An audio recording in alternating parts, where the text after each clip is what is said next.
Well, good afternoon, everyone, and welcome. I'm Tom Landy. I direct the McFarland Center here at Holy Cross. Welcome you to a fishbowl that's actually co-sponsored by the Diversity Leadership Team, the Office of Multicultural Education, the Human Resources Office, and the McFarland Center. And the fishbowl is a format that I brought to Holy Cross a few years ago, actually, as a way different than a panel discussion to talk about issues that are important and that really deserve a conversation. Usually it's worked out well as a way of doing some difficult conversations on campus. There are lots of groups that sponsor fishbowls now, so you'll find different groups doing them. For those who haven't been here for one, the basic idea is that those of us, the fish here in the center, are in the bowl largely engaging in a conversation among ourselves. We'll talk loud so that you can hear. But it's a way that usually works out better than having a panel where you get someone who wants to have a sort of 10-minute presentation on something, and people can often end up talking at each other. After perhaps a half an hour or so, we're going to open that conversation to contributions from those of you who are the observers of the fish in the bowl. I guess the one thing to comment about that is that unlike a panel, and I think this is where it works especially well, if you give a comment, we may not answer back. Sometimes in Q&A, in panels, you ask a question and then everybody feels as if there has to be a long response and it can slow down. So we'd like this to be a way that encourages it to go quickly. The caveat that I'd put to that is that we may not pick up on a comment that someone makes in the end, and that doesn't mean we thought that was the dumbest thing in the world and not worthy of responding to, but simply it's a way of sort of keeping the conversation going. We may contradict each other, or not contradict, we could, but it'll be a lively conversation, I hope, between all of us. The topic for today is a whole set of issues, really, that we have bundled together. And usually we do it on a single topic, but the question that came to us was about a whole range of events that have happened, mostly in the last summer, but in the last year, that affect diversity and the way that we might be achieving or not achieving equality in America. So the fundamental, that's the connection between them. There are legal rulings that came from the Supreme Court. The Supreme Court ruled against the section of the Voting Rights Act. We'll talk a little bit about what that is. It backtracked on affirmative action. It sort of punted, sort of backtracked on it, but isn't putting it in it doesn't look like it has much of a future as a policy, but that's open to interpretation. It sent it down to a lower court. A federal judge ruled that the stop and frisk program in New York was illegal. The Trayvon Martin case, certainly the George Zimmerman case, or the murder of Trayvon Martin, drew a lot of public attention, and Zimmerman was acquitted. On a different front, LGBT communities and supporters have seen rights expanded in a number of ways. The Defense of Marriage Act, DOMA, was two sections of it were overturned, and the California case, the Hollingsworth v. Perry, also was sort of punted and sent back. So we'll explain a little bit about that case. So there are some ways we might see advances, some ways we might see that things are turning back. Or, as some people have argued, there are advances for gay and lesbian people and backtracking for African American people. The fish on the fishbowl are our brave volunteers, and we did ask everyone across campus, so we have 4 brave volunteers who said yes to that. Chuck Stanley, who is in Student Affairs and is also relevant to this conversation, one of our out LGBT staff faculty. Greta Kenny, who works for the Diversity Leadership Task Force on campus. I'm going to get titles wrong, so I'm just getting areas right. And is also one of the out LGBT faculty. Jake Love of the class of 14, who spent his Washington semester working for the Lawyers Committee on Human Rights. Civil rights, I'm sorry. And it's a good advertisement for doing a Washington semester because he's well informed on a number of the issues that we're going to talk about here. And then Selena Cruz-Callo, who is brand new to Holy Cross, who is teaching in the Department of Sociology and Anthropology, and who works on, especially on questions of justice, inequality, and race and ethnicity. So we have a good group of people to talk to. I'd say in general, I've talked to some degree, come in the back. It's always hard to get people to come in the back. This happens every fishbowl. It fills from the windows out. But we probably, as a group, fall sort of center-left to the left side of things, which may be a little bit unusual for one of the fishbowl discussions. But I'll caution that at the same time, that doesn't mean there's uniformity about this, that in any policy organization, there are different ways of looking at what prioritization should take place, that no one in the Urban League or NAACP or Human Rights Campaign, they're not all sitting there saying we all agree exactly on our priorities and how it goes. So there's still plenty of room for discussion on that, and I hope that as the fish add something, we'll bring in more diversity of opinion on things too. Because of that, I'll end up playing the devil's advocate. I will probably ask and say things I don't necessarily believe, but try and prod the group a little bit to take some issues into perspective. So don't be too harsh on me if I say things that seem so wrong. To go back to the central place we want to start, the fundamental issues that we mentioned, what links them together, the fundamental question is to what degree they signal we're moving forward to a just society, to what degree they may signal that we're really backtracking on promises made in earlier eras, and we're sort of backsliding on that. I think that we can also look at the issues that we mentioned and ask, in some ways, this can sound crass, but are some of these sideshow issues? Are there real tough issues going on that we're not paying attention to because we have our attention focused on these? And I'll explain a little bit more about that. Maybe a good place to start is just to ask each of you, and I told them I haven't primed them with questions, so this is going to go as it goes, but are we moving forward, sliding backwards? What's happening overall on civil rights in America? So I think we can see a little bit of both, depending on the different spheres in which these policies have relevance. I see that some successes have been gained for the gay rights community, but it still seems that widespread support for gay rights as civil rights has not been achieved, and we see that in the particular parts of DOMA that were stricken down. That when it comes to a state versus federal kind of issue, then we can come to agreement on that. We can't come to agreement on enforcing a universal idea of gay rights as civil rights, because we don't want to cross that boundary, and it has to do with our conceptualization of civil rights. We have so much more to go in that sense. But we have a patchwork of rules. Mm-hmm. Okay. Yeah, but there has been an incremental gain, which I think has become a very a grand political opportunity for the gay rights community.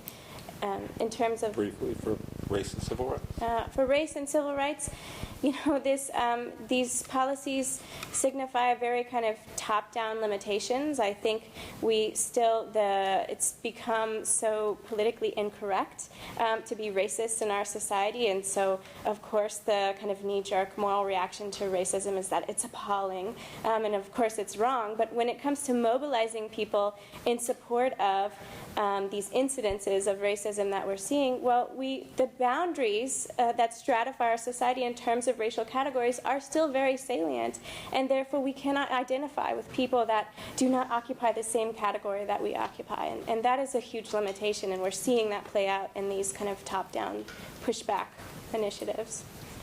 Well, looking at it from a voting rights perspective, I think the popular sentiment now is that we are making progress. And part of the reason that the Supreme Court struck down Section 4 of the Voting Rights Act is that they believe that discrimination is no longer as bad in the South as it was in the Jim Crow era, which is quite obvious, but they think that we've made enough progress that we no longer need the protection of the Voting Rights Act. I would argue, at least it was my contention in my paper, that while we have come a long way, the forms of discrimination now are just a lot more subtle than they were during the Jim Crow era. Obviously there's not poll taxes, literacy tests, and lynchings going on in this country anymore. And like she said, that's appalling. People can't openly say that they're racist.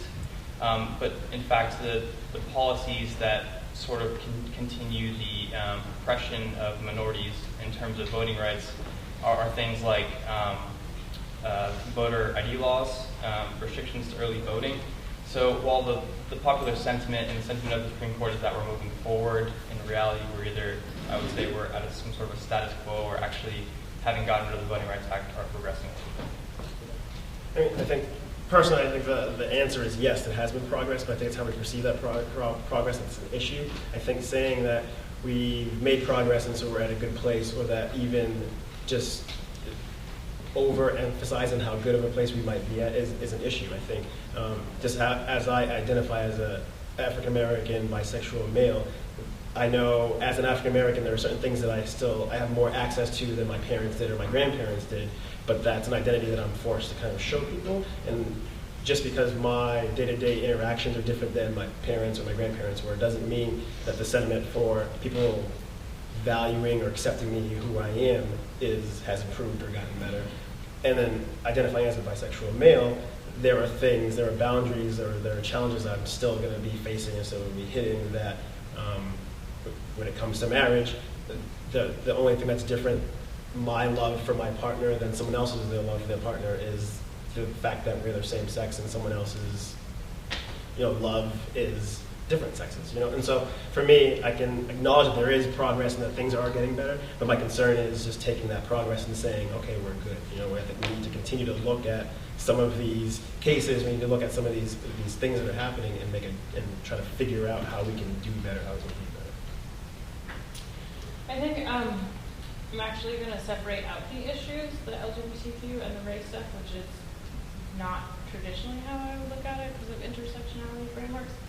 I think there's a lot of momentum around LGBTQ issues, and polls in the media, just the support for gay marriage has grown exponentially in the last decade or decade and a half. And so that is while there's still major issues related to hate crime or like queer teen suicide, if we look at gay marriage, there's huge progress, and that's undeniable. Related to race, I think what you were saying, Jake, about the subtleties, and so I think there's a narrative that many people in this country have that we're post-racial, and so that's when we fall back on, we don't need Voting Rights Act anymore because we're post-racial, we have an African-American president, whatever the evidence is that people draw on, and that's frightening to me because people are looking at symbolic representations and ignoring like historical context. Like historical, like symbolic. We have an African American president. Okay, racism is over. We're done. And historical, if it's about voting, disenfranchisement, or legalized oppression, Jim Crow, and a handful of decades is not enough time to move beyond those challenges, and so it's concerning to me that people or the Supreme Court thinks that we're in a place where we actually have done enough work. So maybe if we're on the Supreme Court, let's start with the Voting Rights Act, but what it is, why it came, is what you did your paper on. So in a nutshell, when did we get this? All right, so the Voting Rights Act was enacted into law in 1965 by President Lyndon Johnson, and essentially it was in response, obviously, to the Civil Rights Movement. And what it was intended to do was to punish the states in our country who had the worst histories of voter discrimination and voter disenfranchisement.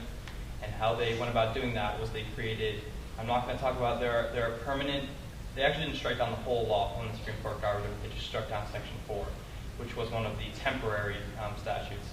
There are actually 4 major statutes, 2 of which are permanent and 2 of which are temporary, but I'm not going to get into all that. I'm just going to talk about the 2 temporary statutes, which are Section 4 and Section 5, and Section 4 was the one that was struck down. So how they went about doing this was they were... Just go back to what the discrimination in 64, 65, what was happening? You cut off there, so what kind of discrimination is happening? States in the South were using poll taxes and literacy tests. I mean, just most obviously, poll taxes and literacy tests to prevent African Americans who obviously had much less access to education and obviously didn't have any money either, so they couldn't vote because they couldn't read these literacy tests. And there were just simple questions like, they would give you a sentence and then they would tell you to respond to like several really easy questions about the sentence, but they'd be really abstract and theoretical, and so there weren't even correct answers to them. So some of these questions, saying that, oh, you're not literate because you didn't answer the question correctly when there was no correct answer, essentially what they were intended to do is to prevent people from voting, even if they could read. So African Americans were obviously disenfranchised at much higher rates than white people who, one, were able to read at higher rates, and two, weren't being discriminated against by the people who were implementing the literacy tests. So one clause overturned. Section 4 was the coverage formula, and what the coverage formula was obviously established in 1965, and it has evolved a little bit since then through amendments to the Act. Every time it's been re-upped, they've amended it slightly. But what they did was the people who wrote the law, worked with Congress when they wrote the law, they worked backwards. So they looked at the country as a whole, and then they were able to zero in on the countries that ended up being covered by the Act by looking at which states had the lowest voter turnout and voter registration rates, because those were synonymous with the states that were using the literacy test and the poll taxes. If a state had higher than 50% turnout and higher than 50% registration rates, then that state would not be covered under the Act. And if it was below that, then the state would fall into the sphere of Section 4. And then that's what was struck down by the Supreme Court, and their legal principle for their legal idea for striking it down was that the coverage formula no longer reflects modern patterns of discrimination. Obviously, since it was founded in 1965, that's true to some extent, but I would disagree that it's as broken as they argue. So they picked municipalities, states, and said that those states had, in fact, so Section 5 was about preclearance. Yes, Section 5 and Section 4 are sort of interrelated in that neither one can function without the other. Section 4 determines which states are covered, and then Section 5 says what those covered states have to do. And Section 5 says that any change to any voting law, the state that's covered has to go to the District Court for the District of Columbia or the Attorney General and get pre-clearance to change that law. And they have the burden of proof of showing that the law does not discriminate against any person in purpose or effect, which is actually kind of it's a lot more of a distinction than you would think it is. So certain states in the South have to go ask for clearance to change any laws about that. Any laws, no matter how innocuous, even to move a polling place 5 miles down the road, they have to do that if you're covered under Section 5. So a court goes back and says, this isn't valid today. It may have been valid at one time. Yes. When did Congress last approve this act? 2006. So Congress has regularly taken it up and approved it, but they said it's not just. Can I ask you a question? Sure. If I remember correctly, one of the evidence that was used to strike down Section 4 was the high percentage of African American voter turnout. Mm-hmm. Is that not just proof that the laws are effective? Like, a high turnout means that the Voting Rights Act is working, not evidence to strike it down. Right. Well, I think Justice Ginsburg said it best in her dissent. She said something along the lines of, if I was walking down the street and it was pouring rain and I had my umbrella out, I wouldn't be getting wet. So if I removed my umbrella, then I'd be getting drenched. So essentially, the analogy is that the deterrent effect of the Voting Rights Act is preventing these things from happening. And once we get rid of them, we're going to start to see them happening again because there's nothing to prevent them from happening. Some of the justices, or conservatives, have also said that Massachusetts supposedly has a lower rate of African American voting than, say, Mississippi. This is a good one. Actually, this is kind of a ridiculous argument if you think about it from a statistical standpoint. It was Justice Roberts who I think brought it up when at oral argument. He said to one of the litigators, which state has the highest voter turnout for African Americans, and that state was Mississippi. Which state has the lowest voter turnout for African Americans? It might not have been turnout, it might have been registration, but either way. And that was Massachusetts. And that's Massachusetts is not covered under the Voting Rights Act. It's not covered under the Voting Rights Act. Mississippi is. And that's kind of a shocking revelation if you think about it. But really, when you look at it from a statistical standpoint, the Census Bureau has since said that you cannot compare Mississippi to Massachusetts for a number of reasons. One is that Mississippi has a much larger minority population than Massachusetts. It's a huge difference. Also, because Massachusetts' minority population is so small, the margin for error on those statistics is like 8 percentage points, and the margin for error on Mississippi's is like 3. So what Roberts did was go to the middle on both of those estimates. But if you were to go to the bottom end of the estimate for Mississippi and the top end of the estimate for Massachusetts would have had more people who went out to vote or were registered to vote. So he was misconstruing the statistics when he said that for all. What's really at stake, though, here? Are there going to be there aren't going to be literacy tests again. They're not going to come in and do that. So what's... go ahead. I'm asking anybody. It's Gerrymandering. They're going to redistrict. I saw a proposal in North Carolina about how parents claim college students on their taxes so that while students are away at college, college students tend to have crazy ideas when they get to the voting polls. They would not be able to vote in their home state. And another kind of proposal about fees for IDs needed to vote, which is drastically going to target poor communities, rural communities in North Carolina, which are traditionally black rural communities. So. Right, so if you want to talk about voter ID laws, that is one of the, in my paper I refer to them as third generation barriers to voting rights. And how the state governments go about doing this is they argue that voter impersonation is a huge problem on election day. And actually, News 21, a major national news organization, did an exhausting public records study. I believe it was in 2011, it could have been 2012, I don't remember. But what they found was that there were a total of 10 proven instances of in-person voter impersonation in the last 20 years. And that is the sole justification for most of these voter ID laws. That means there are 146 million people registered to vote in this country. So for every 15 million voters, one person attempts to impersonate someone else. And that is the sole justification for voter ID laws that everyone is saying that we so desperately need. In reality, what these laws are attempting to do is prevent minority citizens who have federally... So voter ID law means in order for me to come, I need to bring my passport or my driver's license? No, that's not what it means. Okay. For instance, in South Carolina, they just passed a voter ID law right before the 2012 election. It was found constitutional, but the Supreme Court said that you can't implement it for the 2012 election because you won't have enough time to implement the policies involved with it. And one of them was that if you're going to have a voter ID law, you have to provide 3 voter IDs. Some ID card, right? Yeah, right. So essentially, they passed the law in 2011. The election was in 2012. They wouldn't have had enough time to implement the infrastructure to get people who didn't have IDs, because a lot of people who are living in inner cities and are impoverished, they don't have cars, so why would they have a driver's license? They don't travel. They never leave the city, so why would they have a passport?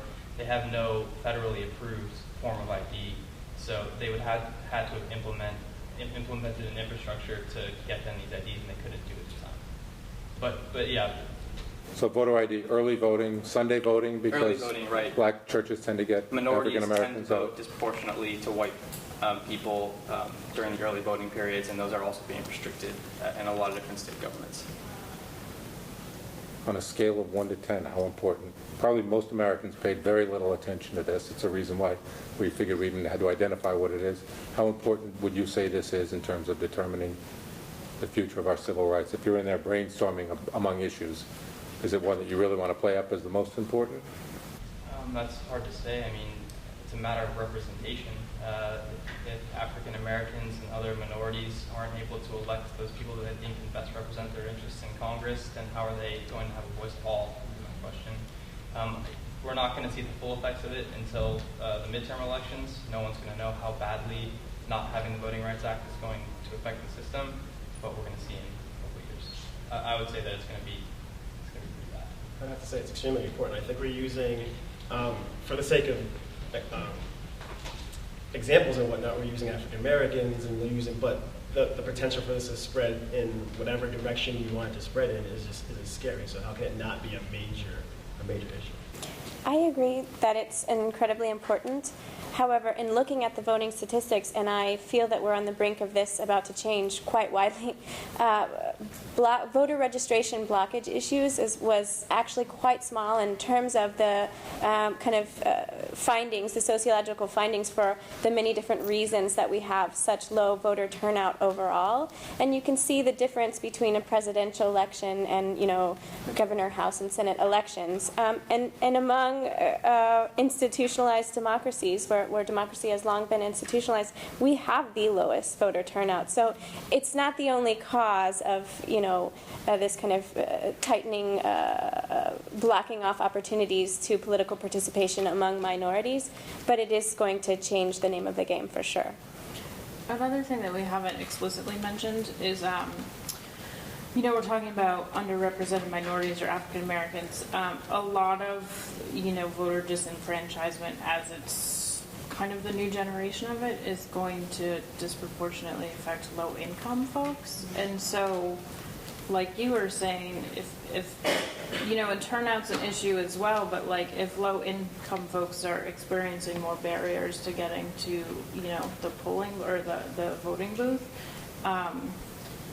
elected officials, and the trickle down, even if it takes a couple decades, we've already seen a shrinking middle class in this country.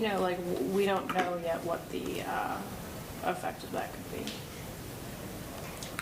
And I would propose that we need to keep fighting this battle in terms of warding off these policies at the top that are going to close off opportunities, but we also have to think about building up a culture of citizenship at the bottom. And you saw this in the civil rights movement. I teach my students in our section on women in the civil rights about the amazing work that these women leaders did getting out there in the communities and teaching people. They were out there teaching them, prepping them for these literacy tests, right, so that they could pass and get access to vote. But they were also teaching them just to think about what does it mean to be a citizen, and how does your everyday life experience, how is that affected by whether or not you go and you vote. And I see that we've waned in our motivation to be engaged citizens. And you can see that in the voting turnout statistics, that when it's an issue that everyone's really rallied around, there's a huge jump in voter turnout. And otherwise, it's sadly low. I don't have the statistics to back up the statement, but I would argue I don't think it's just at the bottom half, so to speak. I just feel like it's a cultural norm that people aren't engaged as much as they should be. So I think we need to create a structure where we engage everybody. Because I think if we look at engaging everyone, then people are still keeping others in mind, and I think that's kind of an issue of where our society is going, is that we're in our world of our headphones in and down in our iPads and not worrying about the other, not worrying about holding the door. And I think that has ramifications for what it turns into when people are going to vote and electing officials. They're electing officials that are going to help them, but not necessarily help our culture as a whole or our society as a whole. Let me sort of switch to another issue, and at risk of, I think as Americans, there are certain sparkly issues we get drawn to that take up a lot of time, and there are others that don't pay attention. So if I ask probably our students, how much time were they paying attention to the George Zimmerman trial, and how much do they know about the Voting Rights Act? I'd hate to compare them, right? And if you looked at time devoted to it in the media, you couldn't even blame our students, right? So in a way, one of the questions I want to ask, Trayvon Martin was a terrible instance of violence. I would call George Zimmerman a murderer. I have no doubt that race played a role. But I want to begin, one of the things I want us to look at too, is say that was my question about how important the Voting Rights Act is comparatively.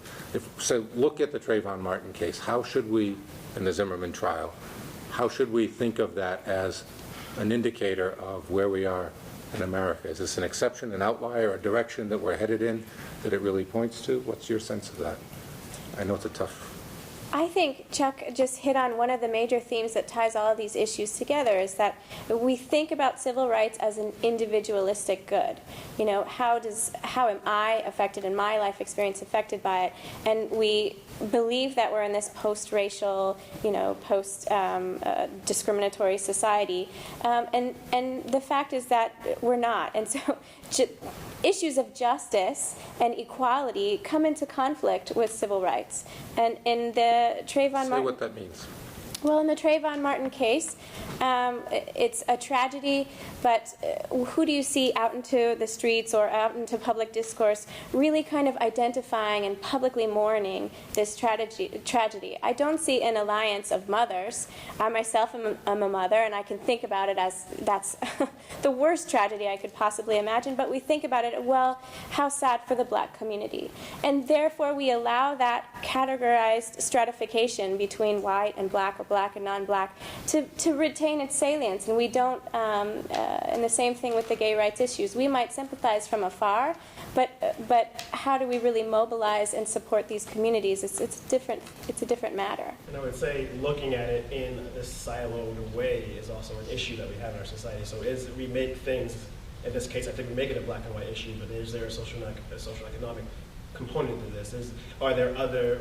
I mean, you never know what the topics are that could kind of play into it. But I think we look at society as saying, these are the things that are going to affect me, and so this is why I'm upset with it, and this is how I connect with it, instead of saying there's this wider potential for there to be other reasons, right? So for me, these topics aren't important just because I'm African American, and so this voter stuff could affect me, or I'm bisexual, so this same-sex marriage stuff could affect me.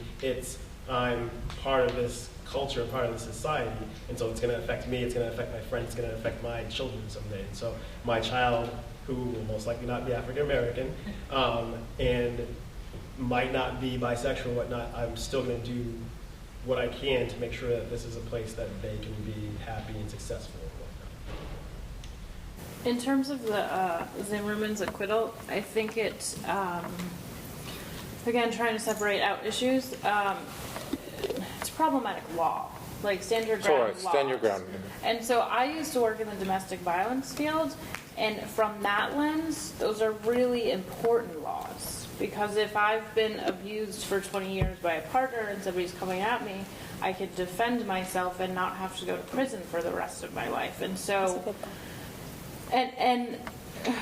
so the law to me is an example of it may have been designed with good intentions for, to thinking of victims of domestic violence, but we're now seeing the unimagined consequences of a problem, what is now a problematic law.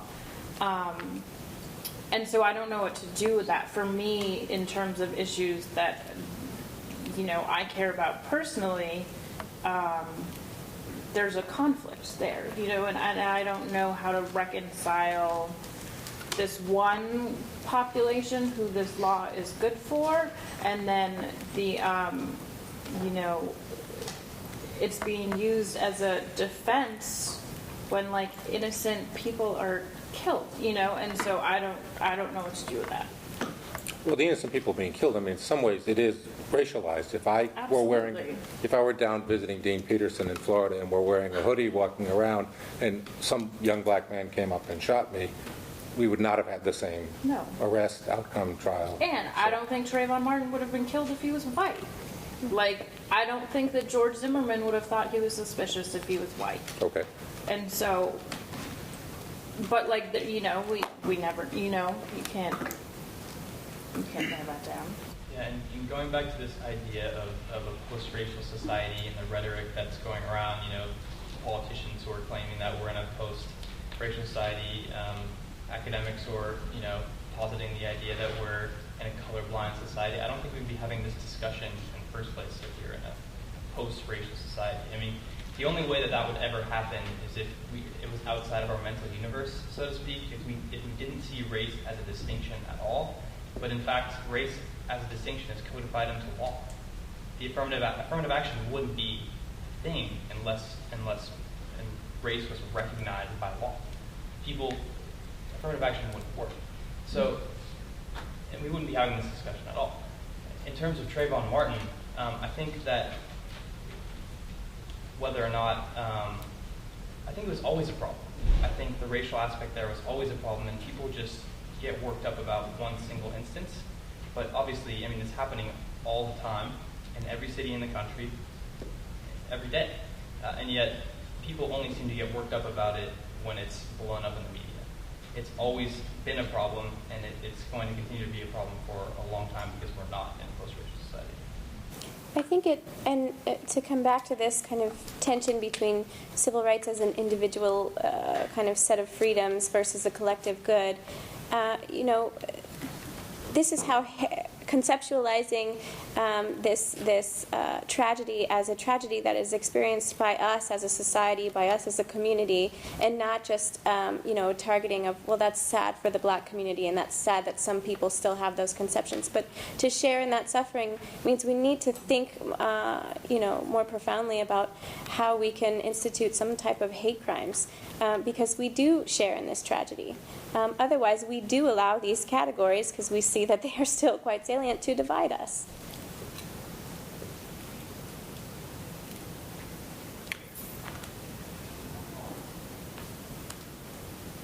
If we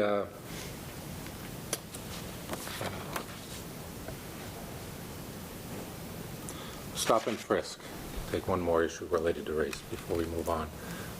Stop and frisk.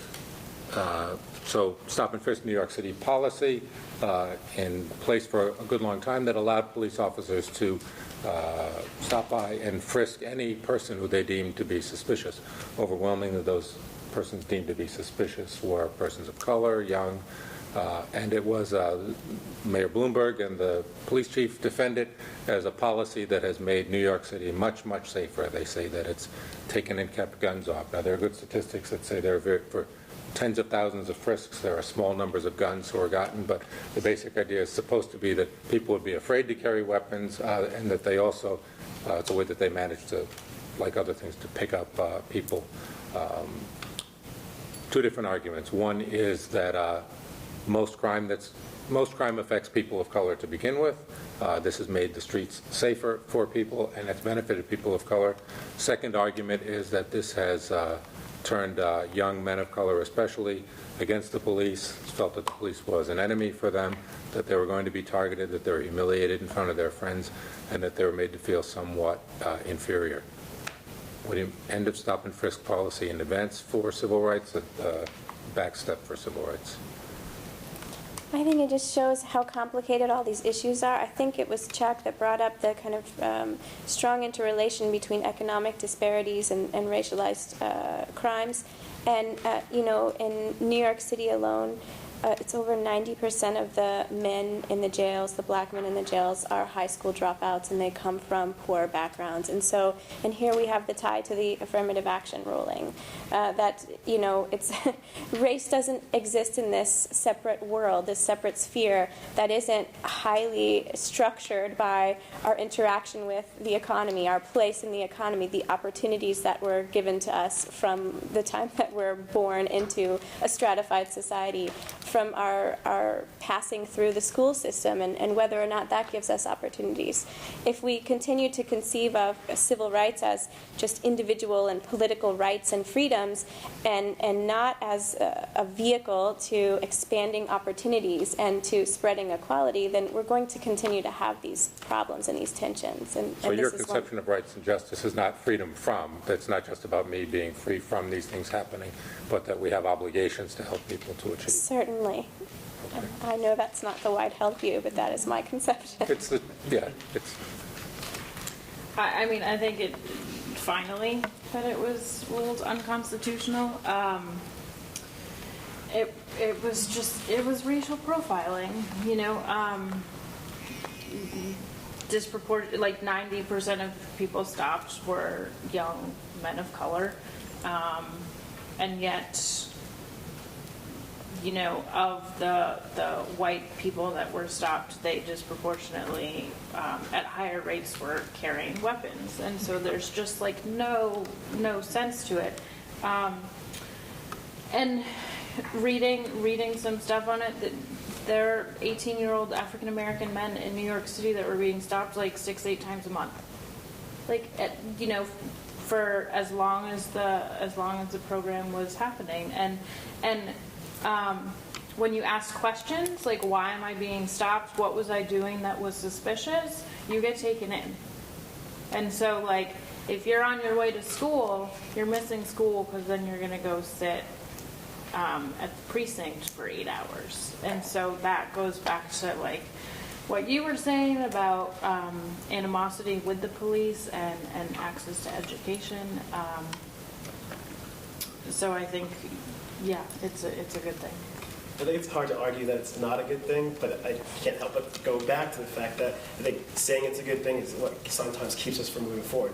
Whenever we have the president conversation, it's always Saying it's a good thing, meaning what? I think saying that they got rid of the law is like, how do you argue that that's not a positive step forward, right? But I think focusing on that and making that so we're good, or even using that as an example of saying, that we are in this post-racial society is part of our problem. When we talk about our president, we talk about the African-American president, and not this president that has this ability to rally our country. And we get into he's an African-American that has these skill sets, instead of saying our president has these skill sets, right? And so for me, that's clearly not a post-racial society that we live in. It's one that says we need to look at these things based on someone's race or culture, and then we can figure out, they're such a well-spoken person. Like, it's just, we're so far from, I think, where some people think. I think what was most frustrating to me about the stop and frisk was the absolute refusal of both sides to listen to each other. One side would say something, it would go in one ear and out the other on the other side. The police kept saying that we need this, we have to keep doing it, we're preventing crime. And the people who it was happening to kept saying, this is a huge problem, you're creating a massive burden on all of the entire minority community, they can't go anywhere without getting stopped. And neither side would come off of their perch, neither side would compromise, neither side would listen to each other. And it was finally struck down, but I think that says something about not only the relationship between whites and blacks, but also police and the people that they're supposed to be protecting, the people whose rights they're supposed to be upholding. Why couldn't they listen to them? Why did they have to listen to this statute and not what the people were saying? That was probably what was most frustrating to me. And I have one more point. While you're trying to remember your other point, I would agree that people weren't willing to compromise, but I think in some situations you shouldn't need to compromise. Right. And for me, I don't think that's a situation where I should say, I understand why I'm the one getting frisked or I'm the one getting stopped on my way to work or whatnot. I don't think it's a reasonable compromise to ask someone to make. Right, and I thought of another point. There was a police officer who was taking videos while he and the other partners on patrol were stopping these people. And he eventually, the partners apparently didn't know about this, and he eventually leaked those videos to the public. I don't remember who he leaked them to. But when he did that, he was moved from his position as a patrolling cop to a desk job, and eventually committed to a psychiatric ward for just showing a video of what he and his partners were doing. So that's just like an unbelievable refusal to come down off of your perch and compromise with the other party involved. Well, and I think to build off of a point you made earlier, the question we should be asking is not about this policy that is really kind of one ancillary manifestation of a deeper set of social issues, but why is poverty and crime so directly interrelated, and how can we address that? And those are harder questions that you can't just throw a kind of limited budget and a new fancy policy at, but it points to the need for dialogue, and I think the people that have been participants in these types of policies and victims of them should be an active part of that dialogue. Okay. I want to go on a little bit. There are lots of other things I wanted to talk about race, but things go fast, and I will want to open things up for other comments. Supreme Court in two cases. On the DOMA case, the Defense of Marriage Act being overturned, ruling that Section 3 was unconstitutional, so not the whole act, in fact, but one section of the act that ruled that the federal government couldn't deny benefits to gay and lesbian people who got married. And then Hollingsworth v. Perry, where actually the court didn't exactly rule whether there's a constitutional right or not. It sort of punted it down the road and said, well, Hollingsworth has no standing to bring the case, therefore we're going to let stand. So it had an effect that helped same-sex couples, but did not, the court didn't sort of fully settle on it, so they're in flux that way. Jonathan Cole has argued that the great paradox of all of these things that we're put together, Jonathan Cole spoke here last year in one of our discussions. Actually, he was on a whole different topic, but Georgetown law professor has written that we have this paradox now where we've got the 14th Amendment that was written to give equal protection to African Americans and at the end of the Civil War to make sure that there was equality. And what do we have out of these whole set of issues we've talked about? That one group of people never envisioned by those who wrote the clause, LGBT people or same-sex couples, are benefiting, and then he would look at it and say African Americans are suffering out of the way that the court has ruled. So do you see that as a big disparity that's going on? Is there something class-oriented that's going that those who are perhaps with more political power are managing to put marriage equality as a top issue, and that issues that affect poor people and people of color are largely getting left aside, or is that a false dichotomy?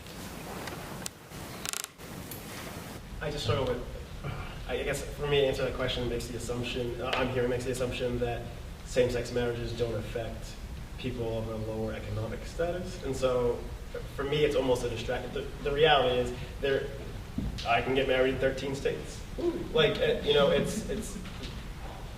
for me, it's still a distraction that there's so much more that needs to get done. And so it can check off we've made progress, because that's the question we keep asking, but it still takes away, I think, from the bigger conversation of it's not just about race or it's not just about sexuality, it's about how people are affected in all their identities. So when you say they can get married in 13 states, and one of the questions, you can get married in 13 states, but for 52% of Americans or 29 states, there are no protections against GLBT, housing discrimination, employment, public accommodations, and the like. So in fact, we've put a lot of attention on marriage equality, but there are serious problems other places. Are we paying attention to the sparkly issue and not the real issue? Right, is that what you're telling me? Distraction. Yeah. All right. Yeah. No, and I think, Human Rights Campaign and GLAAD, and they're all amazing organizations leading the charge, and they're also being very strategic. And I think it's a fair criticism to say that, particularly, with the Human Rights Campaign, it's a gay white man agenda, and it's a way to garner attention. And I think But Chuck is right to point out there are lots of working class people of color who are affected, absolutely. But I don't think those are the people driving the And you movement. asked about who's lobbying. Right, and so if you look at the civil rights movement, it was like a black man's movement, and women were kind of on the side. If you look at the women's movement, it was a white woman's movement, and black women were on the side. And so I think while it's progress, a lot of what's been happening with gay rights movement is a white man and white woman's movement. And so queer folks of color and low income or undocumented queer folks are their issues aren't being put at the top of the list. And so I think you might be onto something saying that marriage is a sparkly issue, and there are all sorts of other, like you said, housing discrimination or job discrimination issues that aren't being, at least not getting the attention that marriage is. No, that may be a pragmatic argument. We know that we can get certain states to change, and we know that it's unlikely we're going to get other states to change. So go after what we can go after. Mm-hmm. Or it can be, in fact, because of who is lobbying and pushing the issues from where.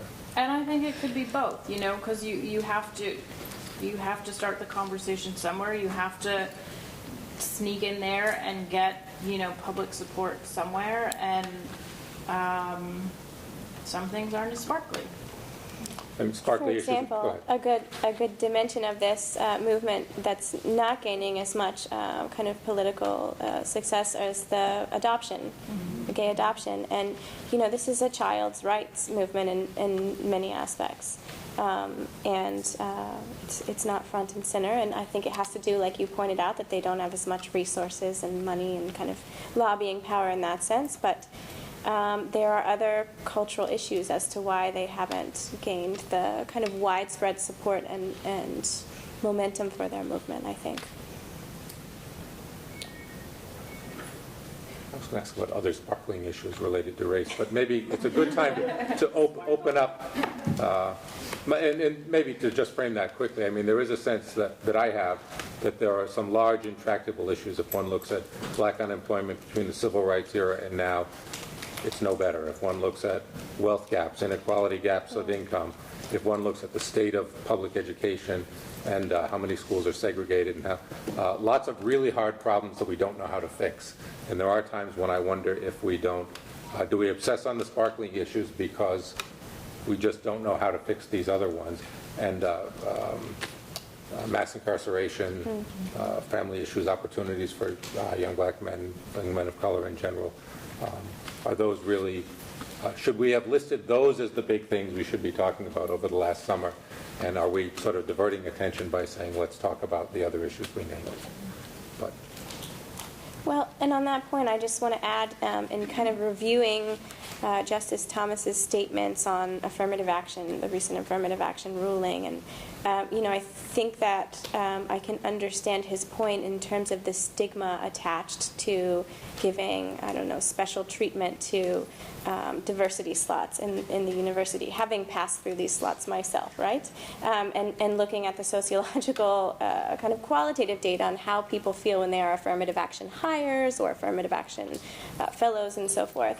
That there is that experience, but to look at these, it's so intricately related to these deeper issues that are not easy to solve, and just in looking at, so the proposal for merit-based admissions, just in looking at the growth of investment in curricular enrichment between the wealthier classes and lower income classes, it's grown 800%. So that the top quartile of Americans are investing 800% more of their resources in building up the potential for their students to have those merits that are going to get them into colleges at any level.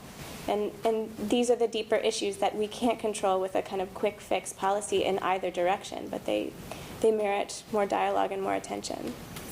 Let's open it up for someone to tell me where I've been entirely wrong or foolish, or some comments that you want to bring in, what we're missing.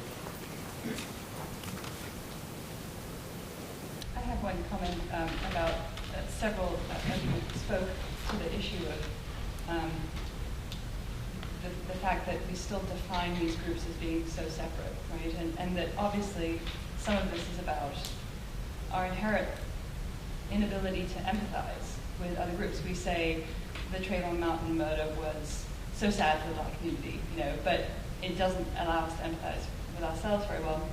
And something that really struck me in that, I think it was related to that, although it could have as easily applied to the stop and frisk policy. I was listening to a story on NPR, and they had a black father who was saying that it has now become widespread practice in many black communities to have to talk with your teenage son. And I sort of knew that I sort of figured I knew where that was going. And he said, of course, the talk is how you act in public and how to avoid getting stopped by the police, to avoid eye contact, to keep your demeanor low, all these things that, I have two sons, and I thought about putting myself in that position of having to have that particular talk with them. And it broke my heart, I can imagine many talks I've had with my sons. Never in a million years would I have thought that would be one of them. And the fact that this has become something that is standard, that is route in the black community to do this with your teenage sons, it really helped me on a very individual level have a lot more empathy for a larger community of people. And I wonder if there is some way that we can get past our own sort of tribal limits and expand our ability to empathize with other communities in ways that can cross these kind of boundaries. Well, it's funny because when you said the talk, right away I knew what you were talking about. So I think Right. in some people's world, the talk is sex, right? Right, The talk exactly. is how not to get someone knocked up if you're a guy. But I knew what you were talking about because my mother, a single parent, that sex conversation happened later on. The talk was, how can you get home safely? How can my baby get home safely? And that is not looking, if a police officer tells you to do X, Y, and Z, you do X, Y, and Z. You make sure there's people around. There are things that you do to make sure you get home. And so I think So does that say when I call it a sparkling issue that I've missed it, that it's the equivalent of Emmett Till for a generation, and that it will have real serious implications? Well, I think the scary thing is that we pick these sparkly issues and sometimes forget about some of the other issues that need to be brought up with the sparkly issues. When you have someone's attention because it's a sparkly issue, whatever, you take an opportunity to then also bring up the other issues, or some of the other issues, or be intentional about it. Well, and think about how we sympathized or empathized and related to the Emmett Till affair. We, meaning I wasn't born yet. Emmett Till was a lynching that took place in the 1950s for a young man who supposedly winked at a young black man who supposedly winked touched her hand, and then when she gave was him lynched. change So it in the created a store. great deal of. I know people in the South who talk about that as if it were And he yesterday. was like 14. But And that this might yes. happen to them. So in the same way with Trayvon Martin, that there's a real sense this isn't just an abstract issue, this is a real, genuine fear. And I think Well-grounded. that there was an inroad to empathize with Emmett Till's mother because she was from the North and she spoke a certain way and dressed a certain way. And so the rigidity of some of those categories of difference, it was easier for white Americans to empathize and cross. Was she a Southern, rural, black, poor mother? Would the nation have empathized with her the same way? I don't know. And this is what, in being a social movement scholar and kind of always strategizing, how can we mobilize people around any issue?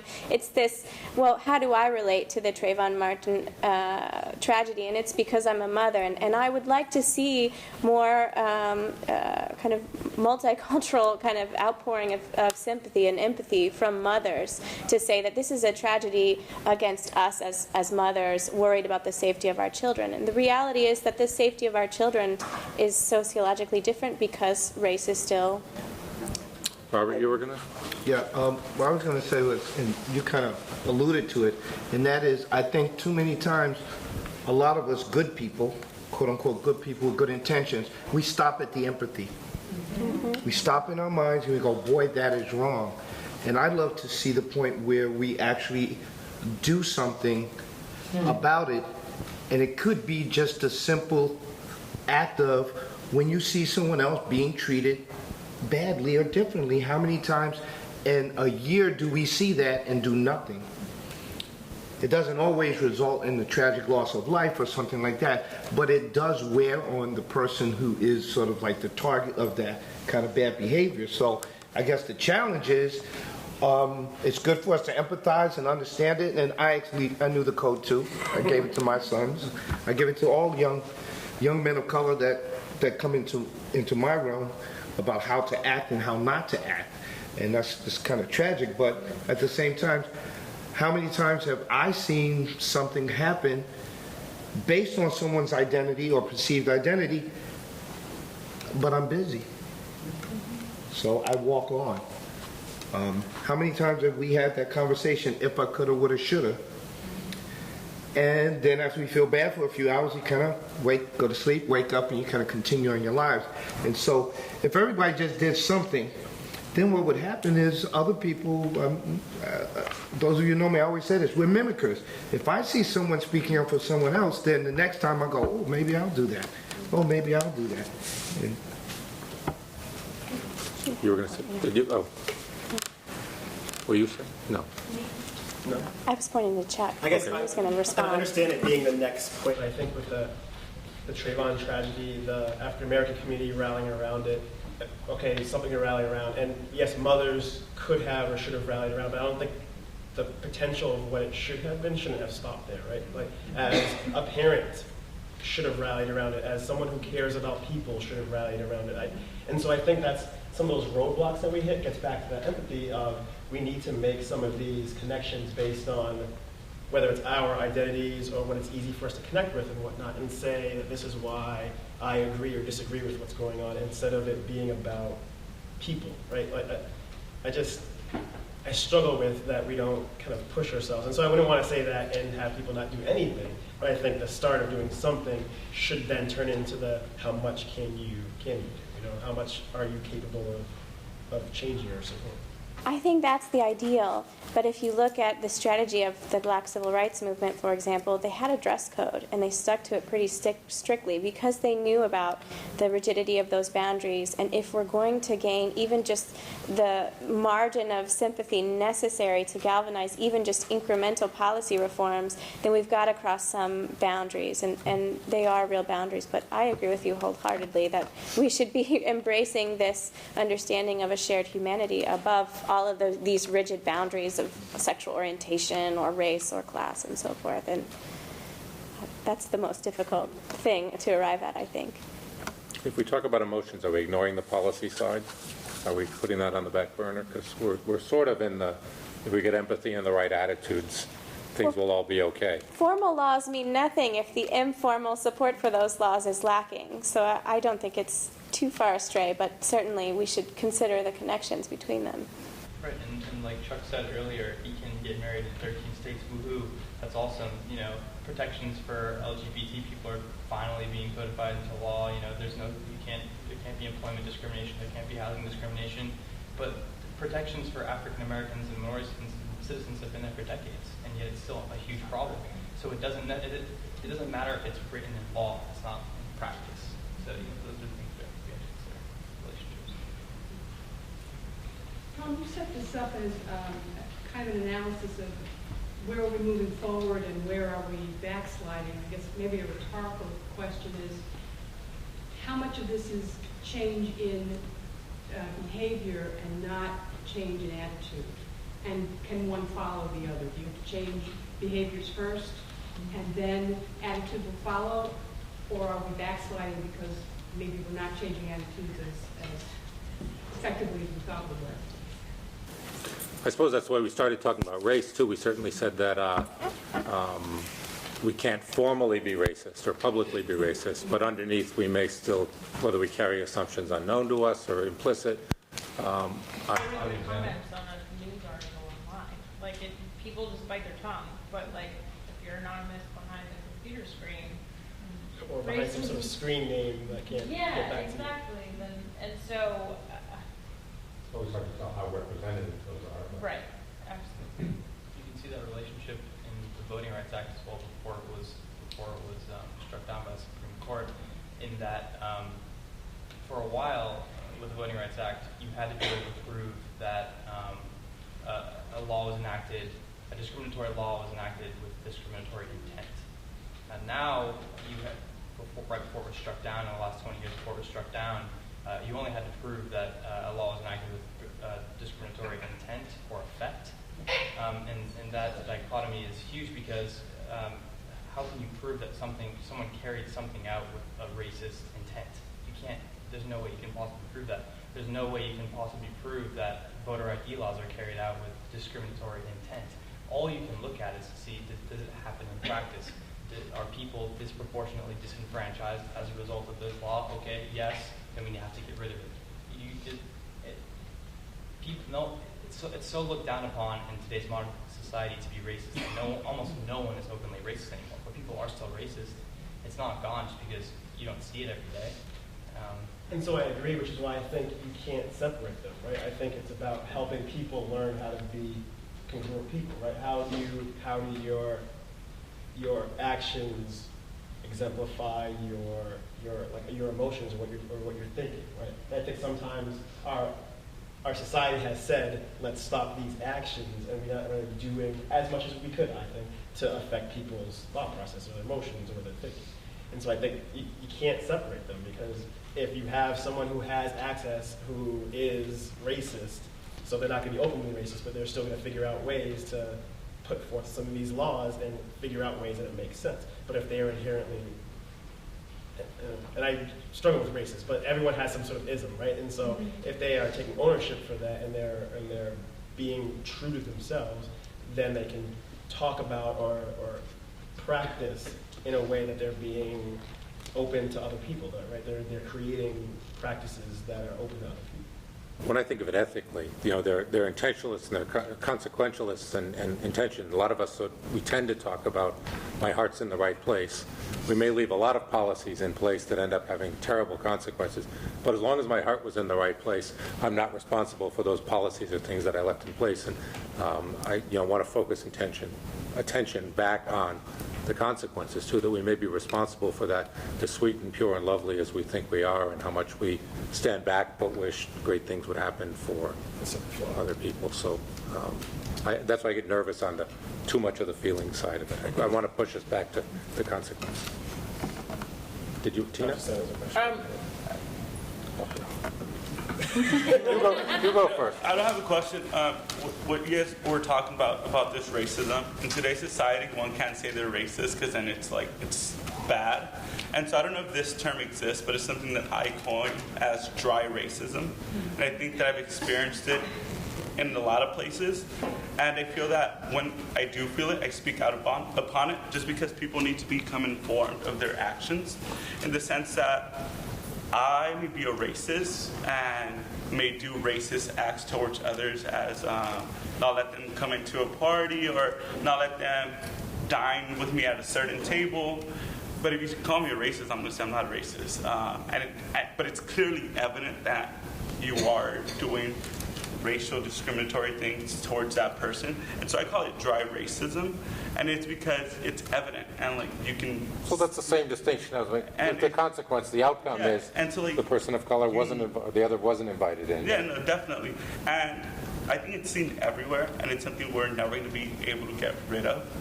As opposed to one thing that I live by is whenever someone acts racist towards me, I don't look down upon them. I just feel like they need to be educated, and you make them aware of what they're doing.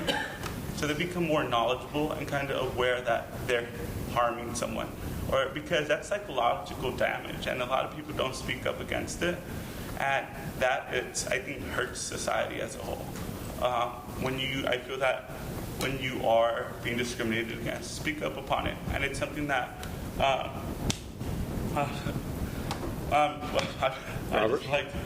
Robert here mentioned that when you see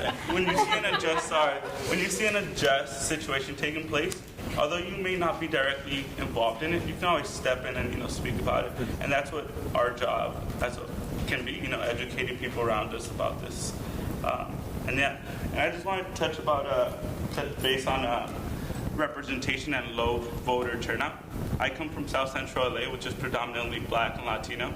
And last winter, I worked for one of my friends who graduated from USC.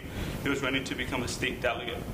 And in my community, there's a lot of Black churches and a lot of Latino churches. And we went campaigning there, trying to get people to show up to vote. Because in my community, over the course of years, the people who show up to vote are the Black people.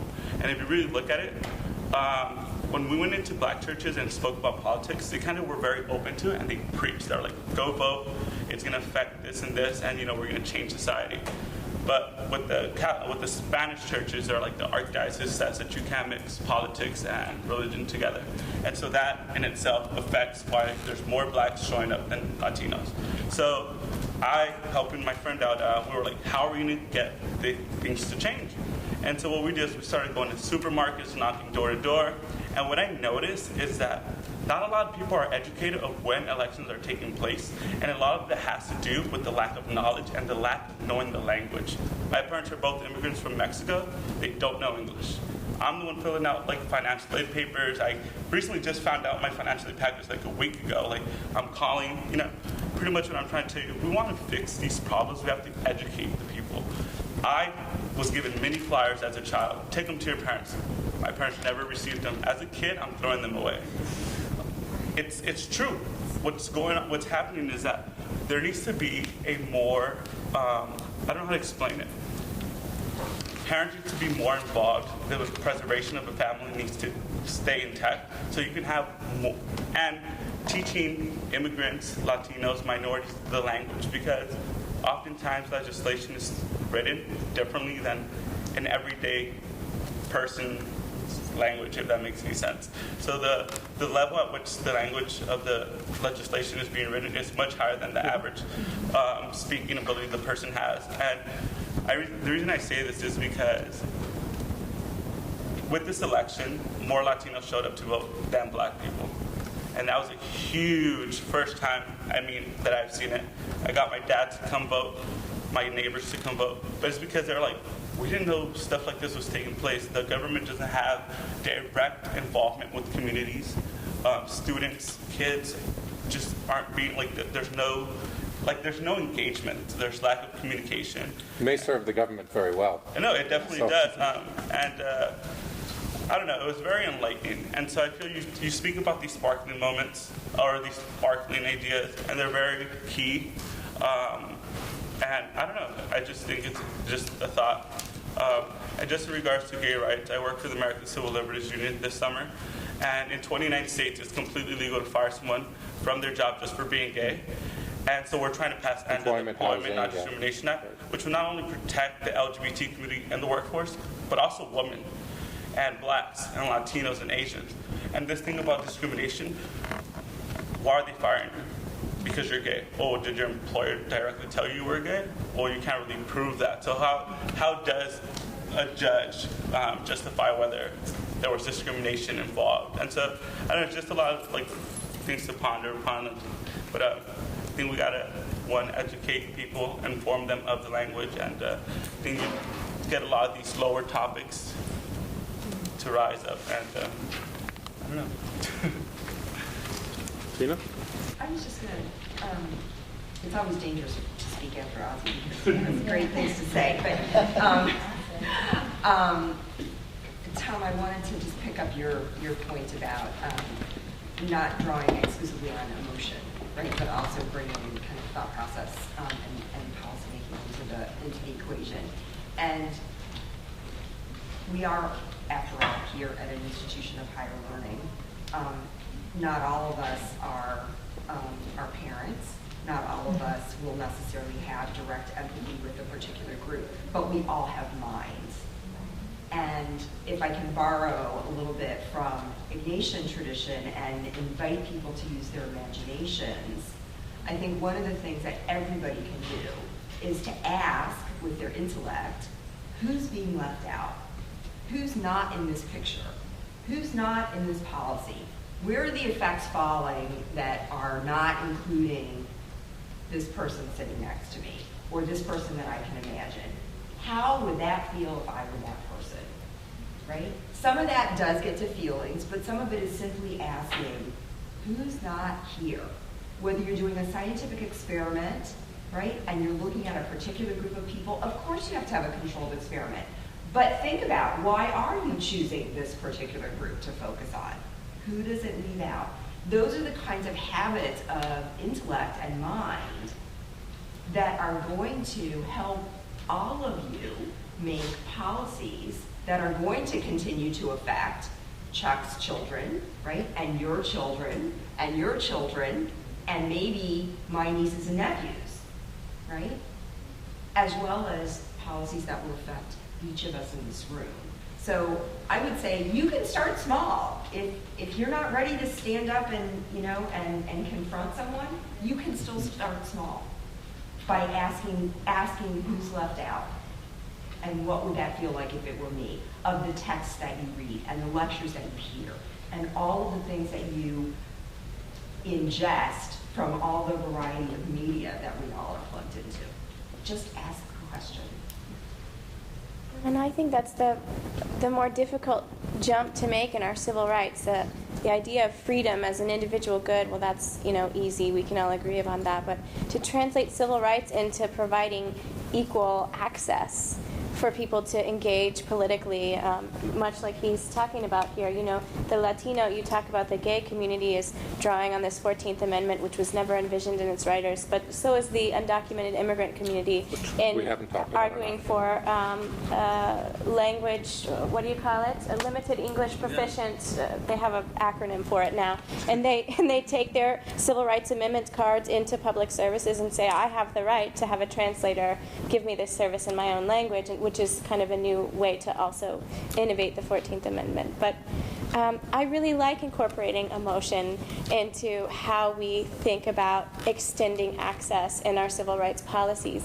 And one of my favorite anecdotes about Dr. King is, after all of these kind of milestones had been achieved, he joked with the staff on the board of the Southern Christian Leadership Conference that all we need to do now to really integrate society is start getting people to marry across racial lines and class lines, because it has to do with this kind of personal, emotional boundaries that we need to cross to really feel one as a society, and not just, okay, you can also have the individual rights that I have politically, and let's leave each other alone. Probably the advantage for GLBT people has been, as people came out, you found out that you had a friend and someone you cared about. That's true. And that's not a boundary you may necessarily cross in terms of race, That's true. but someone you knew and care about, and that helped that movement move along a great deal.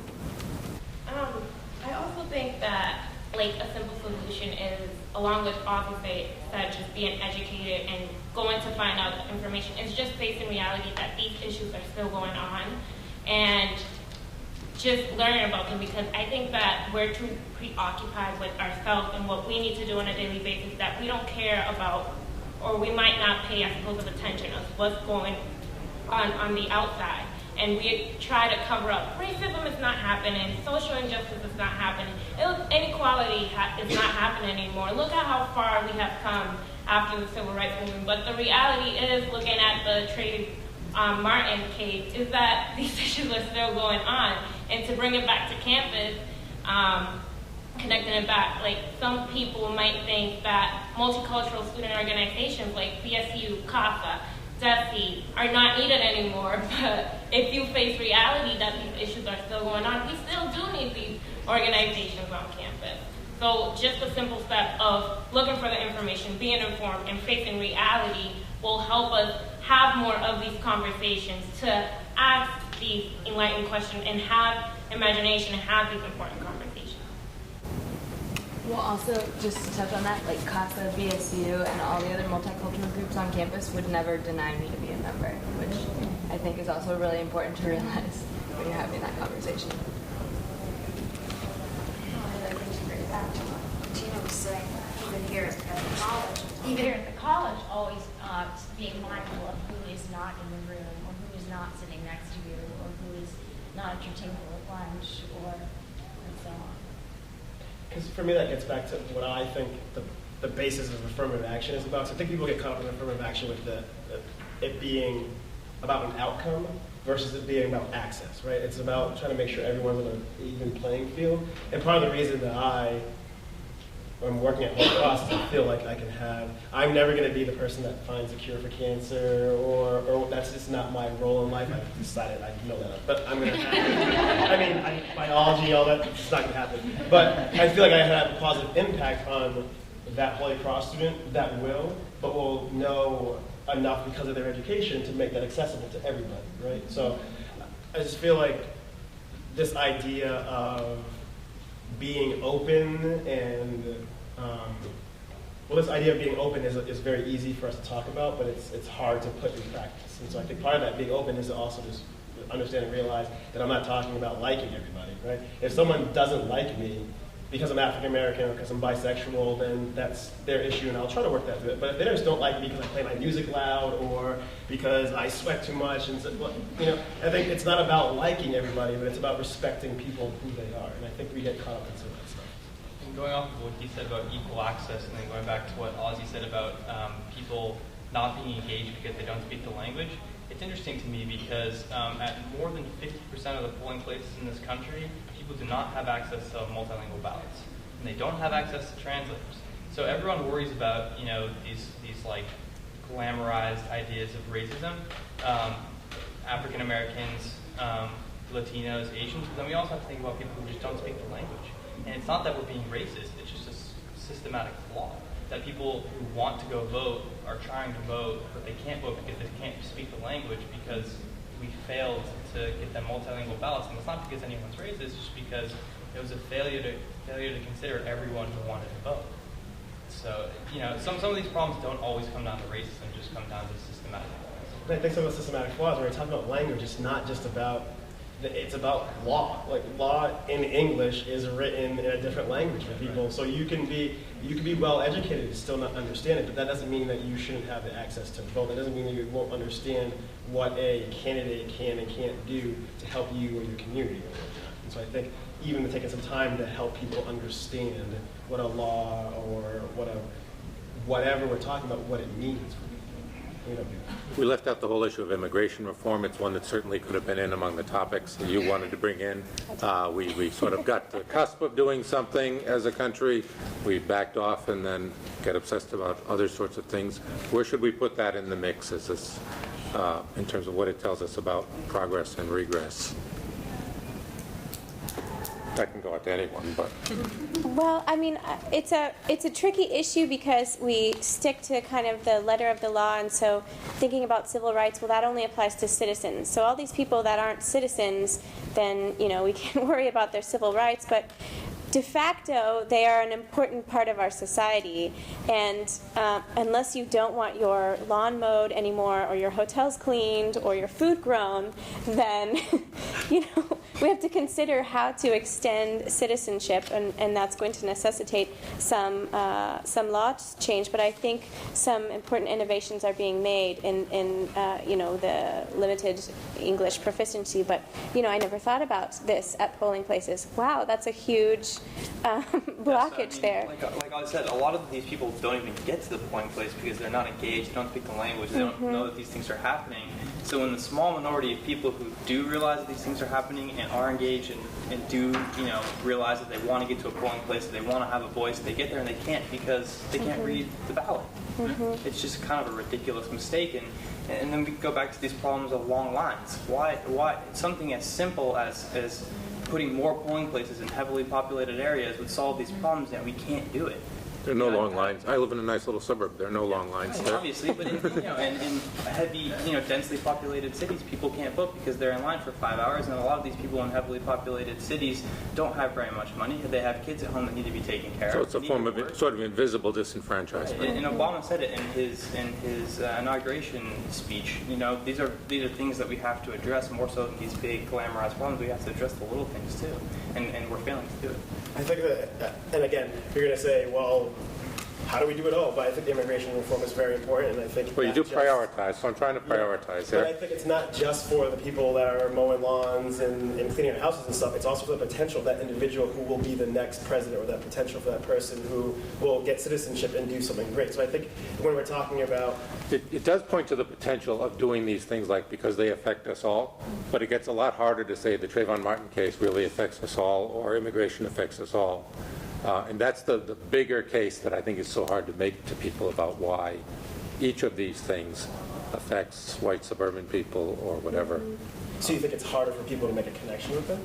I have no doubt it's harder to make it. I mean, we've talked about it in the way that this was not for not for all mothers, but it was for African Americans, or glad you agree, because I think that's what the problem is. So, but yeah, how we get to see that it does have costs for all of us. That keeps floating around as an idea, but the getting to how we get everyone to see that there are real costs, not just maybe in who cuts our lawns or picks our. Well, and that was probably not a good way to phrase it, because I'm part of a very large study of the growing middle class of undocumented Latinos in Atlanta, and we do have a very quickly growing middle class undocumented, so you shouldn't think about them as all working class, but I mean there are degrees of connection. It's the economic connection, how they form the base of our labor force, and we benefit from that. And so I do think we have a moral obligation to think about their civil rights, but then it's also that we share a polity with their children who are citizens, and so you're discriminating against the children's rights who are overburdened with kind of caring for parents that are undocumented that don't enjoy access and rights, and their lives are so tailored to having to provide and provide stopgap measures for all of the kind of inaccess that their parents and extended family members are experiencing. They're suffering because of the illegal status of their family members.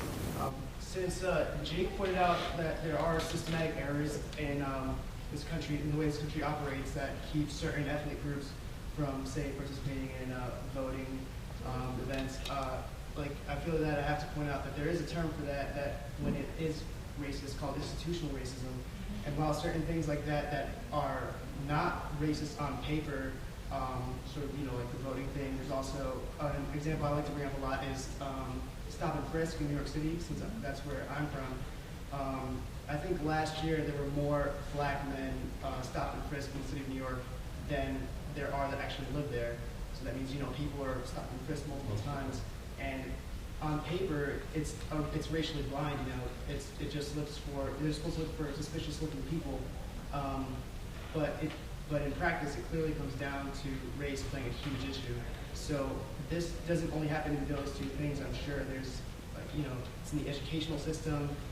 It's part of the whole advertising to certain different groups. When people look for demographics, and when you look for demographics to hit, I'm sure that you're also thinking of demographics that you're going to miss, and you don't have to blatantly state this, but the fact that you might do something at a certain time, or just or maybe on a certain TV channel, you're leaving out these groups, and a lot of times I feel it's intentional. We've got a few minutes to wrap up, so I don't know if there's anyone who's burning to say anything before we do that. I would just like to point out on the stop and frisk point that, there are many counties that are large Hispanic population counties where these policies are happening all the time. At Gwinnett County, where I just moved from the Atlanta area, they have roadblocks frequently in the Hispanic neighborhoods, not, in the club district of Atlanta, as people are coming out driving drunk home, you could get a lot of, you might get some arrests. Right, but no, it's dinner time in the traditional Hispanic neighborhoods. Luckily, they have a kind of a cell phone network that they can kind of communicate, don't drive, down this street to each other. But that doesn't always work, and they've been able to keep the jails filled from these roadblocks. From Is that about it's about undocumented workers and okay. the alliance of the police force with Homeland Security. Yeah, just to add on to that, I was just online yesterday. I was on Facebook. I'm from California, so I have a Facebook. You got the hat and the shirt. We had no idea. I have a Facebook to communicate with family, and there was a stop. We call them stopping point, and it was just alert. Don't go through Maine and Figueroa. They're stopping people, and it's true because.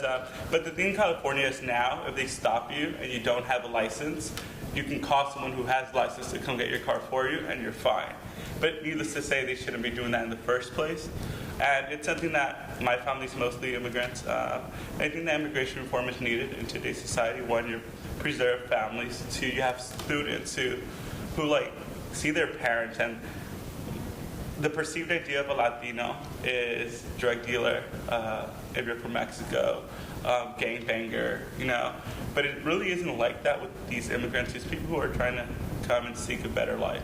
People who add and help this economy grow. And there's 11 million of us here.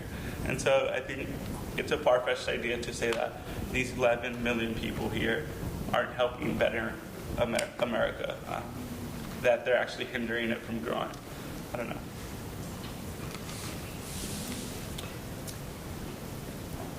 Thank you, everyone. We haven't said everything there is to say, but there always comes a time when it's time to stop. So thanks to those who co-sponsored it and suggested it, and thanks to the brave fish and the fishbowl and those who've stayed the whole time. I appreciate that for you. So.